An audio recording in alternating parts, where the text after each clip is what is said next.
A week ago, I actually hadn't thought about making this video.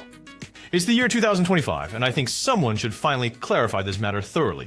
I can also combine my latest experience to give you an updated guide.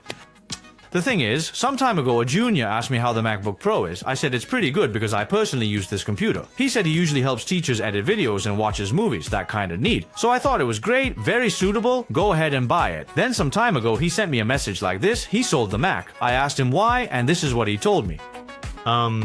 I just changed his note. Over the years, Windows and Mac have actually been learning from each other. Windows computers have become more and more aesthetically pleasing, and Mac has become more and more practical.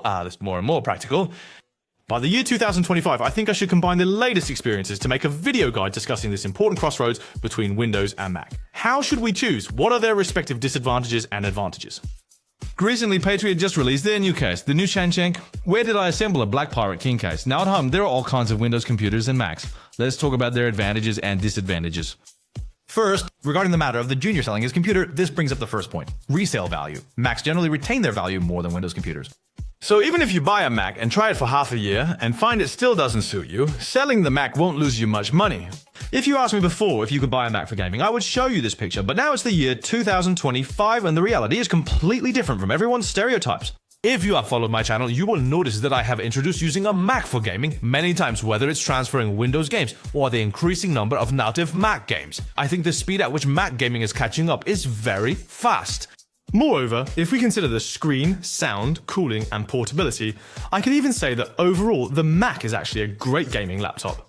Nowadays, many gaming peripherals work well on Mac, for example. Mac natively supports Xbox controllers. Corsair even launched gaming keyboards and mice specifically for Mac, and even Logitech has a dedicated Mac version of its drivers. Mac has even introduced a special gaming mode.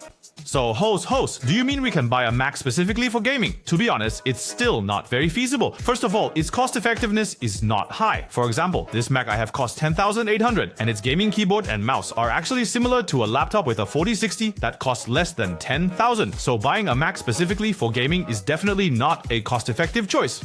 Secondly, although Mac already has many games, right? There are still many popular online games like WoW, Apex, PUBG, League of Legends Chinese server. I mean, due to compatibility or some anti-cheat systems not being supported, in short, they just can't run on Mac no matter what, and they haven't released Mac versions. Even 99% of GOG games haven't developed Mac versions. Some people might think Mac users never play GOG games, right? So game resources, especially popular games, are still primarily focused on the Windows system. Then let's go back to the hardware aspect. Gaming hardware is not just about the mouse, keyboard, and such, right? There's also flight sticks, steering wheels, pedals, hitbox, VR, and other specialized gaming hardware that are not well supported on Mac. So overall, if you place a high importance on gaming, in the short term, I think you should still choose a Windows computer. At this point, some viewers might say, host, don't just focus on gaming. What's the core of Mac? Productivity. If you can't play games, you can only work. Maybe that's why Mac's productivity is high.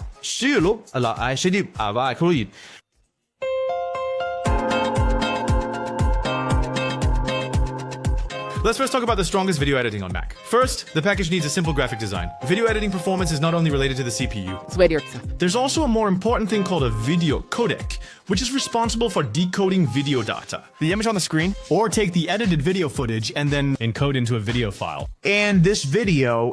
The video codec is precisely where Mac excels, and it's the fundamental reason why Mac is called the ultimate machine for video editing.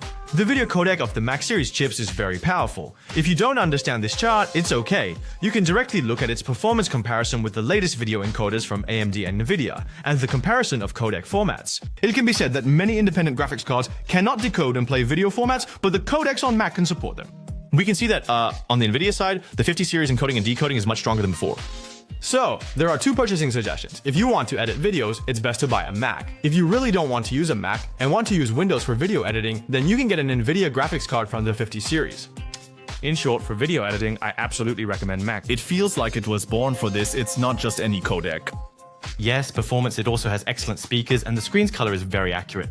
It is me. Personally, I think the computer I would absolutely recommend for video editing is my top one, my number one choice. But many people also add some special effects when editing videos, and at this time, it's not the performance of the video editing software that matters, but the performance of the GPU, that is, the graphics card performance. Once again, similar performance coins award.